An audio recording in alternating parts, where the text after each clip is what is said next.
Hey everybody, thanks for stopping in. AndrewCarsonIllustration.com. This week's session, we're going to be finishing up with St. George and the Dragon. Here we go. I'm going to show you my photo references here. This is what I used to just get some shapes in on the canvas. You can kind of recognize the hill. The dragon was definitely taken from an alligator. And that's the pose that I used for my figure.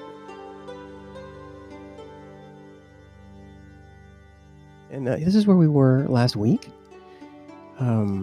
And this is where we're going to be at the end of today. This is all the highlights and all the contrasts here, you guys. This is the stuff that really counts at the end. Thanks for stopping by to check it out with me. All right, here we are.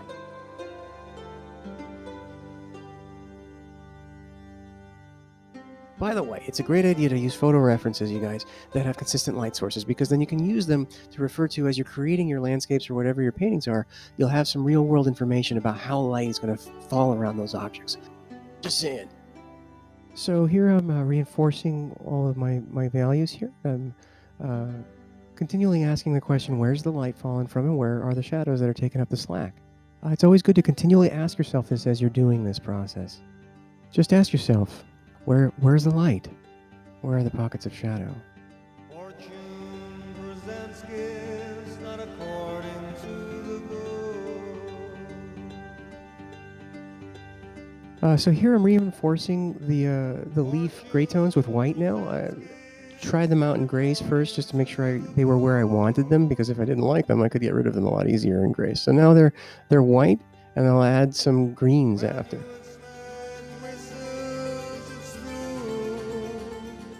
Oh, and all of the stuff in the canvas gets covered for me.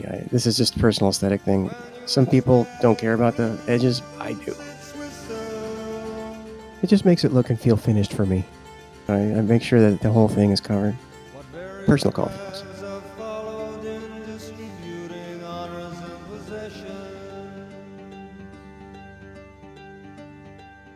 Adding some crusty eyebrows for our dragon. Gray tones first. Establish the value.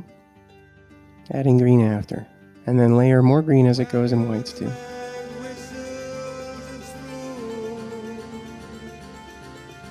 Oh, and by the way, folks, let the gray tones dry first before you put your first layer of green on. It just takes a minute. It's worth it.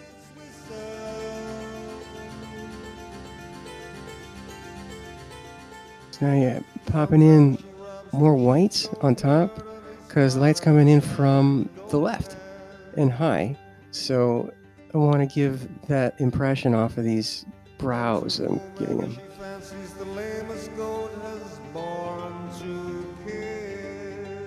Some further highlights. Quick note, every layer of green that you add onto it deepens the tint on it, so you get more vibrant color every time you do it. So with that in mind, it just becomes an issue of how far do you want to push it? How far do you want it to go?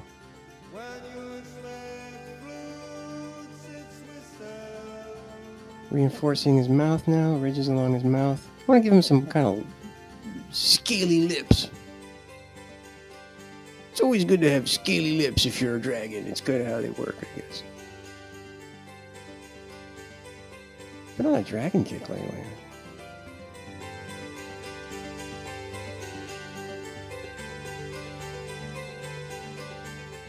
More reinforcement of his teeth. Because in a village a poor lad has stolen one egg. These final highlights really make everything work in the end. He swings in the sun, and another gets away with 1,000 crimes. Now the leaves. Go for greens, and same kind of thing. Adding in layers of green with white on the left side, because of where the light's coming from, and reinforcing it with some darker greens on the underside of it. It just makes them pop out just a little bit more.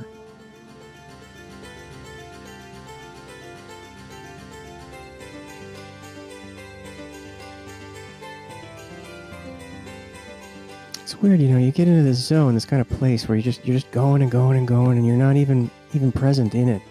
You're not even self-aware anymore. You're just all about those greens in your brush.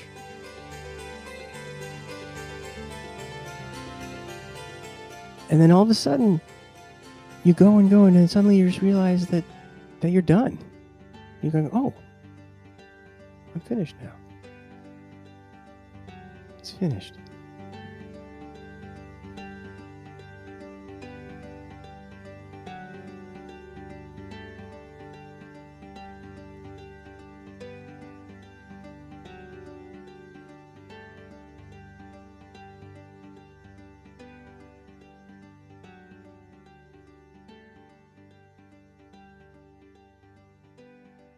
Hey, thanks for stopping in, everybody. Have a fantastic week, and I'll see you guys next week for next week's session. If you enjoy these videos, please support me on Patreon. Links accessible on my website. Take care, everybody. Be well.